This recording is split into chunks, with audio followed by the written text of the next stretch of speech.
Right, good morning. We've come together this morning for a workshop because we share a common goal, and that is a strong, sustainable future for the West Coast and coasters who live and work here. We all deeply care about this region, its people, its environment, and its potential. And we want to see a growing, vibrant economy that creates good, lasting jobs here. We want to build communities where families can thrive, young people can see a future, and businesses have the confidence to come and invest here.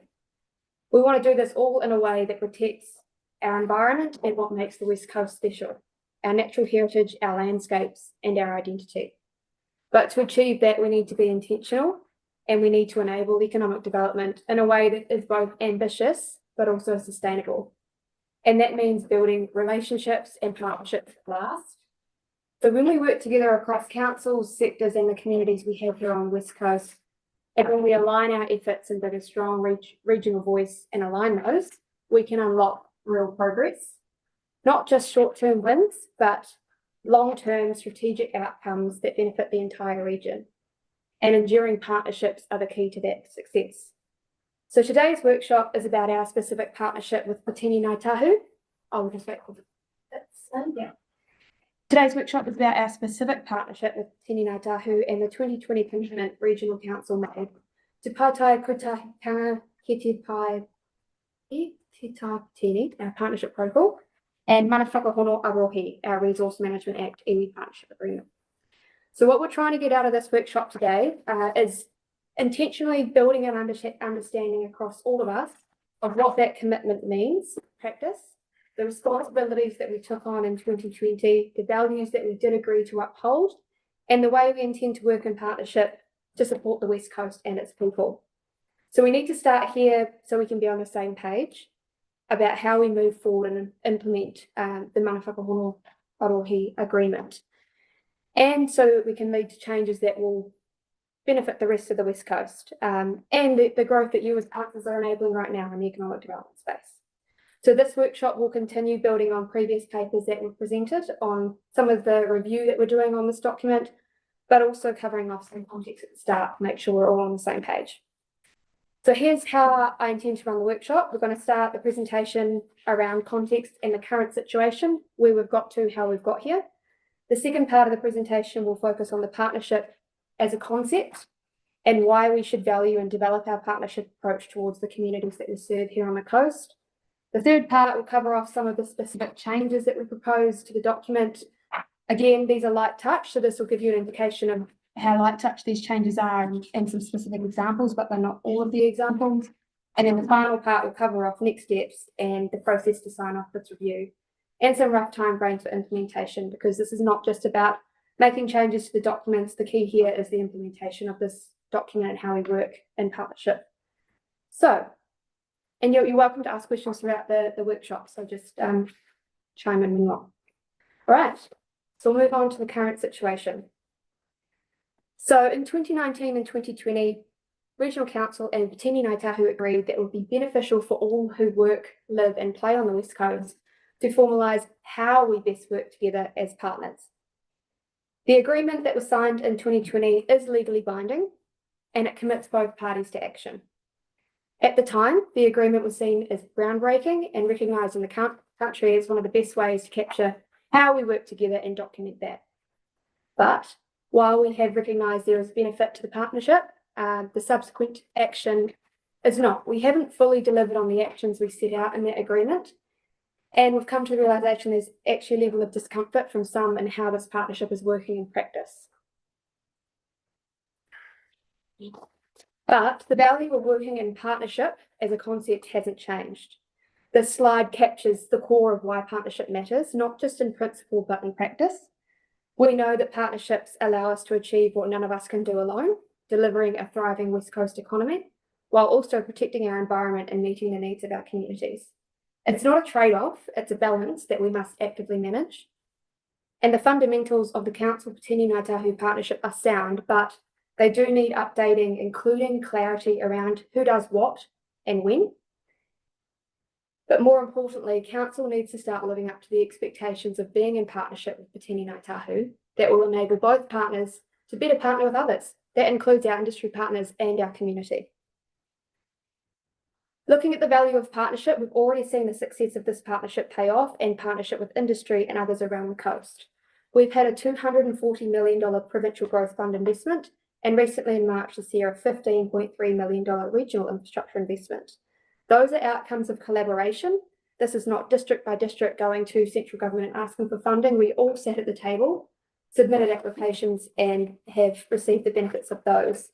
By capita, looking at the amount of people we have on the West Coast, we have received the third most amount of government funding towards over 140 projects across the whole of the West Coast. And by third, we're very close to second in that regard with Tairāwhiti Gisborne, who have close to 50,000 ratepayers. This comes from a strong unified voice of the West Coast prioritising our needs together. And like I said before, with everyone at the table, we're talking district councils, regional councils, iwi partners, and Development West Coast. So what I'm trying to get across here is the value of this partnership is real, it's measurable, and it's key to our success going forward. But what do we want our relationship to mean? So working together in a trusting way, by listening to each other and considering the views of our partner, we deliver maximum long-term economic benefit to the West Coast and to New Zealand. And we continue to have a healthy natural environment so we can meet the needs of both our community, both for now and for future generations. We should be able to disagree with our partners, but also agree to come to a viable compromise. And we'll be able to balance each other. Being in partnership, we are better off together than we otherwise would be alone. And with having partnerships with our iwi partners and other industry partners, we can leverage off other relationships that we already have, enabling better, more efficient and effective work to be delivered for the benefit of the whole coast. So why did we sign up to the Mana Whakahono in the first place? What value do we see in partnering with Petini Ngāi Tahu? Petini Ngāi Tahu bring knowledge to the council and to the coast that we can't get from anywhere else. We're talking about our ecosystems, our waterways, our heritage, and that knowledge allows council to make better decisions for coasters. But in saying that, we do need stronger systems and processes to work well to be able to ensure we maximise value from that enhanced knowledge that we're gaining by working in partnership. We cannot keep spending a lot of time working reactively, assessing every single consent as if it's the first time we've worked together. We're going backwards if we keep going on that route. But we want to move towards a partnership approach that results in more efficient and effective delivery for our community, enabling a sustainable economy, a healthy environment, and meeting the needs of the West Coast community. And we've talked a little bit about the RMA. The RMA is changing. Yes, that's right.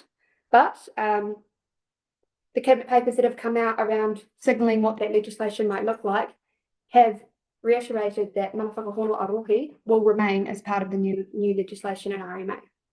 But even if it did change, would we want to move away from a partnership that benefits the economy, the environment, and our community? Would we make the same decision to move away from working in partnership with industry? There've been some questions on, do we have to partner with Petini Ngāi Tahu?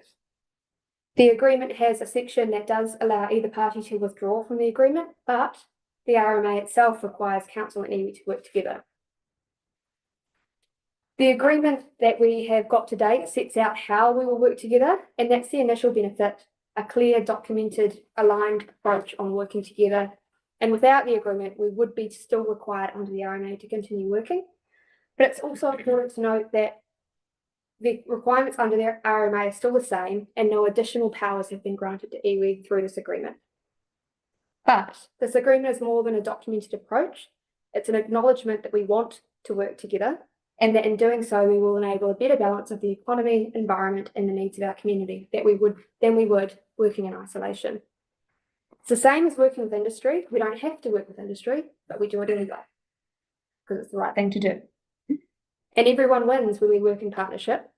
No one wins if we work in conflict or in isolation. Conflict only means our community is losing out, either through not having sustainable employment or having a degraded, unsafe environment that can't be used for future generations. So moving on to the actual changes that we're proposing, and these are just a few of the changes that we are working on within the document. What we're trying to get across here is basically that it is a light touch review, and you'll see in the language and the changes that we're making they're not significant. The real change will come with the implementation of this agreement. So one of the first changes is a glossary of terms. So Councillor Cummings had asked for a glossary of terms. We're going to include that so everyone understands exactly what they're signing themselves up to.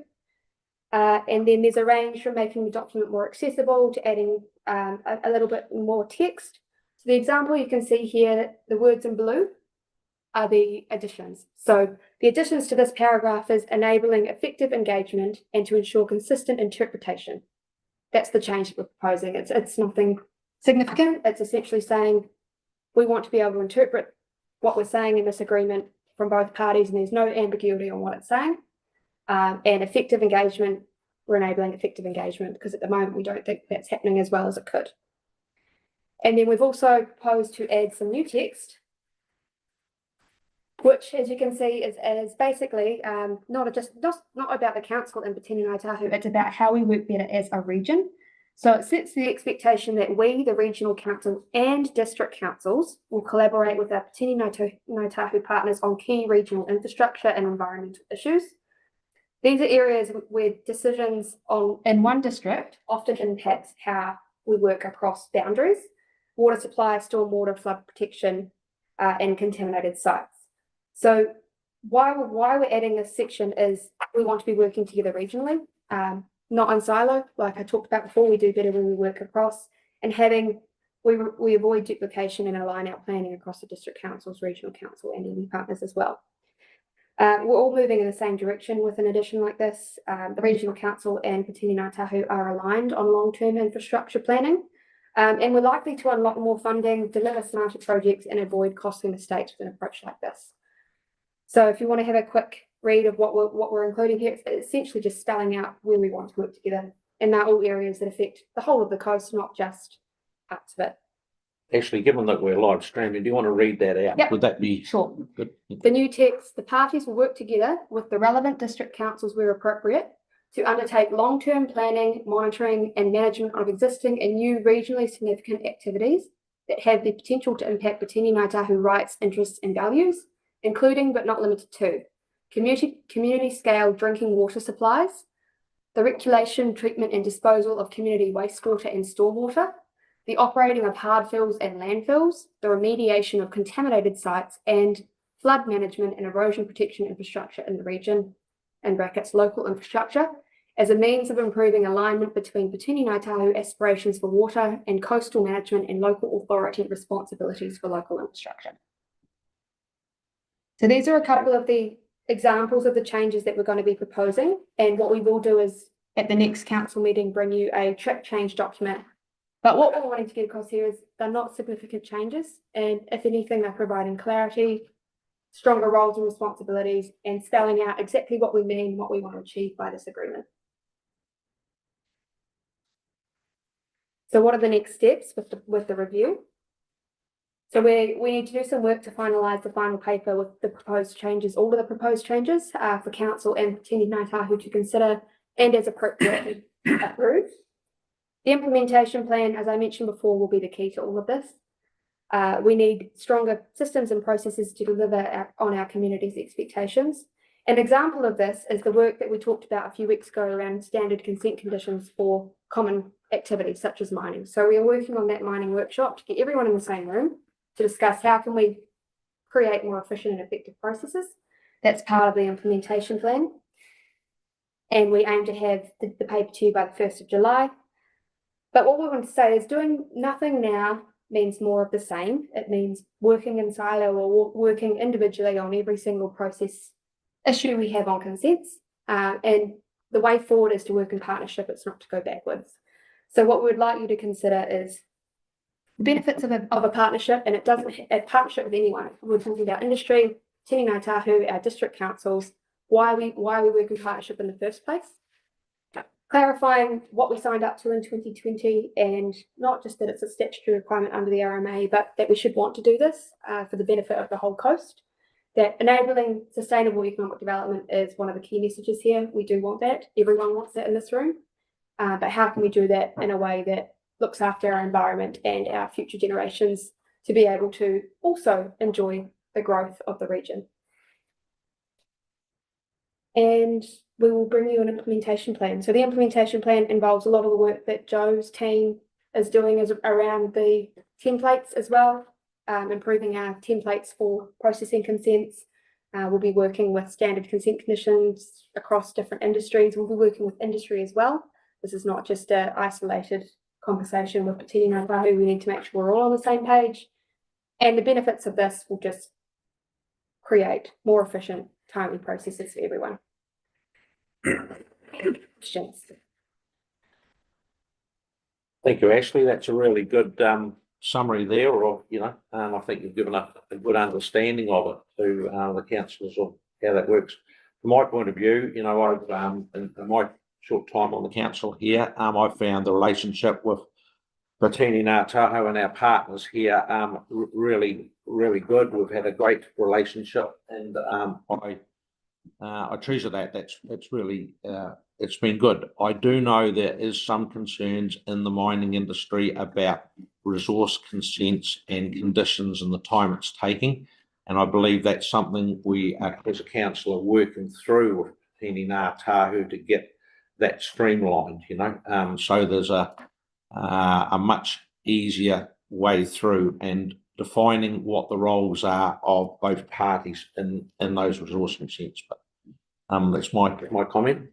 You're right, Peter. It's doubling up, but we don't need to. So it comes to the council, comes to us, back to the council, and then out. Whereas it doesn't need to be. You have a set of conditions that everyone agrees on, and we're done and dusted pretty much. So that's what this agreement's about, right? Let's get this ironing out all the pictures that we're seeing at the moment, so they don't continue to happen. Because we don't want to hold things up. We're Te Reo Tahu are a big promoter of mining on the West Coast, and we intend to stay that way. So we can iron these little details out. I think it will help. Yes, Francois. I think at the start there, the slide, we shouldn't be too tough on ourselves about the progress, because 12 weeks after we signed it, 12 weeks thereabouts, we had the first COVID come off. So, then we had the second one. So there's a handbrake for a start for making progress. Yeah. For all parties. Well, we've deliberately held off on this because there's been other issues greater than this to be worried about.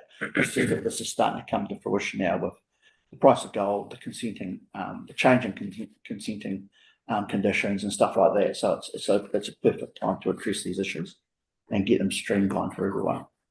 Some of the issues that I think that we actually govern, and I know Iwi and that have got a particular interest in it, is the wastewater treatments and discharges out to all landfills.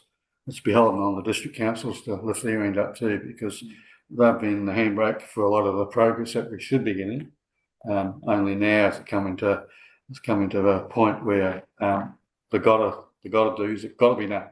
They've been put off for a long time. Yeah, actually, under the new RMA, does anyone got any inclination what changes are going to be made? There's been signal changes from the blueprint in the cabinet paper, but until we see the legislation, I think it's safer not to make assumptions of what might be in there or not. If you look at the fast track bill, for example, it started off one thing and then it went through all the political process and the official process, and it can not completely changed, but some of the principles changed by the end, by the time it got to the legislation. So what we can do, if you're particularly interested in that process, we can keep you regularly updated on what we know around where it's heading and what's being signalled as part of it. Yeah, I think from most New Zealanders, would be the mining industry, the building industry, all sorts of industry, is, like Francois said, a lot of duplication and also a lot of complication, I suppose is another word, where I know there's protocols, I know there's rules, I know the rest, but it needs to be simplified for all industries to make it a lot easier and not so encumbersome, because a lot of resource consents, you can spend thousands and thousands, and when it actually gets to the project, it's a no-go because I've spent too much money on a resource consent. I know a few of those. Yeah. And there's also something to be said about timeframes that have been signalled by government. Need to be careful that we're not waiting, it is signalled there's something coming in December, but processes sometimes take longer than anticipated. So it's not set in stone that will go into the House in December, but we could look at that as a rough time frame, but also keeping up to date with what changes are and if there are any delays and what that wording looks like and how it will impact the coast, because you're right, it will impact how our industry works. Yep. Councillor. Thank you. Well, what the changes are, one positive I can see, the RMA stands as a fixed base, this is going to be outcome based. So that's got to be positive for all industries, because that's what we want outcomes. Correct. So going forward, actually, we are working very quickly on actually working out how we can streamline the resource consenting. There has been issues around that. So we are trying to have workshops, and I believe, Daryl, I don't know if you want to speak to this, but I believe the staff are looking at how we can streamline the resource consent applications, and also to have a template to assist people on formulating and putting in their resource consents, and working with Putini Ngā Tahu and the mining industry, so that we've got a really good way of getting resource consent through, so there's not roadblocks and hold-ups. And I've looked at a couple that have come to my knowledge, and I can see they're going back and forwards between the council and Putini Ngā Tahu, and it's actually holding things up. So we want to get it so that it's much more streamlined. So I believe that's all happening in the next month or so, and I believe Putini Ngā Tahu committed to working on that to help streamline. So I don't know if you want to speak, Fran. Yeah, no, you're 100% right, Peter. It's about the backwards and forwards, and there's the consent conditions. So like I said the other day, if we can nail a set, we've basically done and dusted. 99% of it is already done. There'll be some differences depending on, where the area is or something, I don't know, but the bulk of them will be basically, they're all set in stone. And the cool thing about the workshop is that the industry are there to help set them conditions as well. It's not a bunch of bureaucrats sitting in a room making these consent conditions. The industry are there as well, right? So we can get feedback. Now, I'm not saying it's going to be a one session hit, but I think the cool thing is that we're going to be working together on setting them conditions where everyone is reasonably happy. Daryl, do you want to comment on that, please? You might be muted.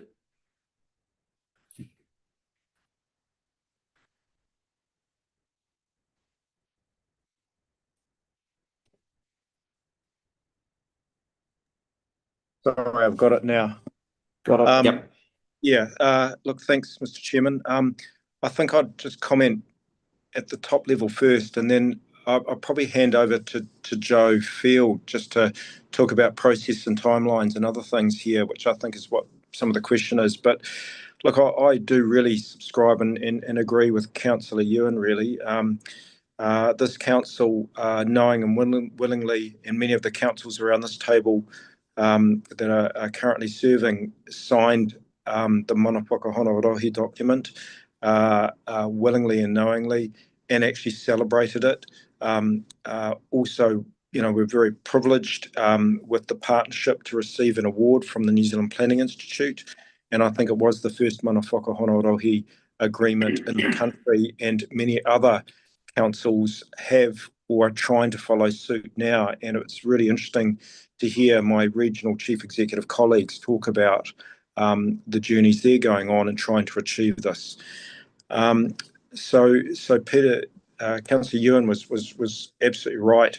After signing, the COVID era really challenged the things, and probably some unsettled leadership and those sorts of things also challenged it as well.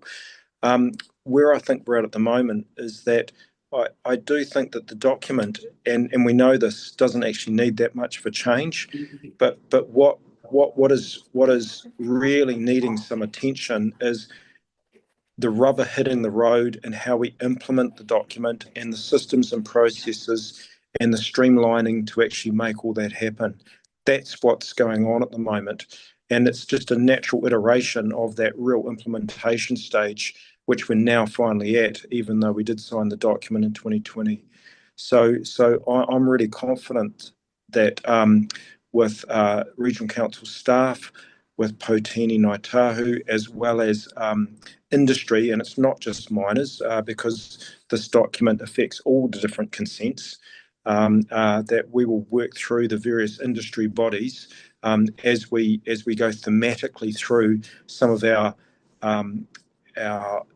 intensive work areas like alluvial mining, dairy effluent discharge consents, but also point source discharges from wastewater plants and other major point source discharges. We'll go through all of those, even down to whitebait stands, really, because we've got 550 of those up for renewal in the next 18 months. So we'll work through all of those in an implementation plan, and I think we'll come out the other end for the better of it. So thanks for that. But I'd just like Joe to talk now about timeframes and the work we're doing, particularly around alluvial mining, because that's really the issue of the day that we're experiencing in implementation at the moment. Thanks, Joe. Good morning, councillors and Potini Ngaitahu.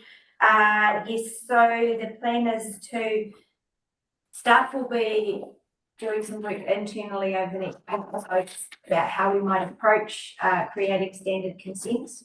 We're going to focus on alluvial mining in the first instance, and then dairy will be coming shortly after that for the focus. Once they've done that, so within the next couple of weeks, they'll be reaching out to the staff at Potini Ngaitahu to try and work through what standard conditions might look like from their perspective. And if we can come to agreement, we will then be seeking to bring a paper to the RMC on the 1st of July, which is outlining where we're at and what the proposed approach is moving forward, which will be including creating a workshop where we can actually work with the mining industry in the first instance on how we could all come to agree on some standard conditions and approaches, and hopefully also, as Chair Haddock said, some more guidance on how to approach resource consents. So that's the plan at this stage. And I'd welcome all the councillors to have any input that, get a copy of the resource consents and look at how you think they can be streamlined or the likes, or anything that we added on to the information sheet that goes with it. So people are clear on how they can fill out and progress those resource consents.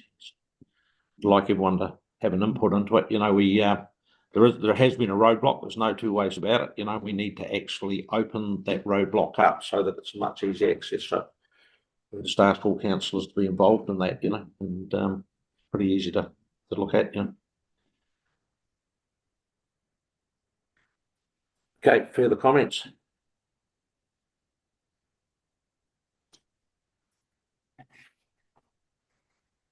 Further comments from councillors, anyone? No, not for me.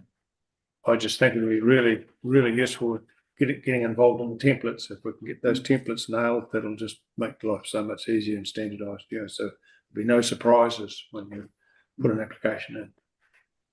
Thanks, Chris. Yeah, I know with annual work programs, there's a clear template there on how you go about actually filling out, and if you follow what it actually says, it becomes pretty easy to get through. So. It's like a comment. Go back 30 years, find some of the old forms. There's one was granted in 93.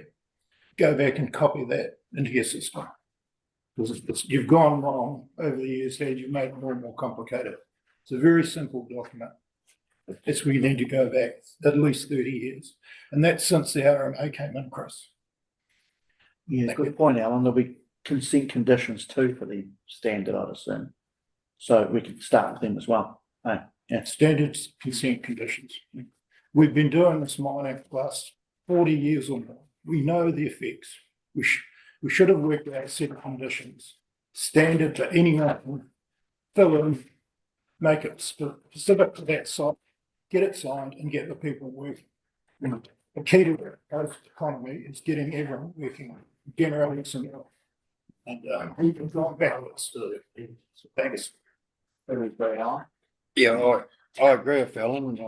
I remember doing the first really consent we did, and it was quite easy for me to do it. And now it's just about possible for individuals to probably consent that. Great. Thank you. All right. Well, thanks everyone for the attendance at the workshop, and we look forward to everyone's input and going forward to make it easy. Thank you.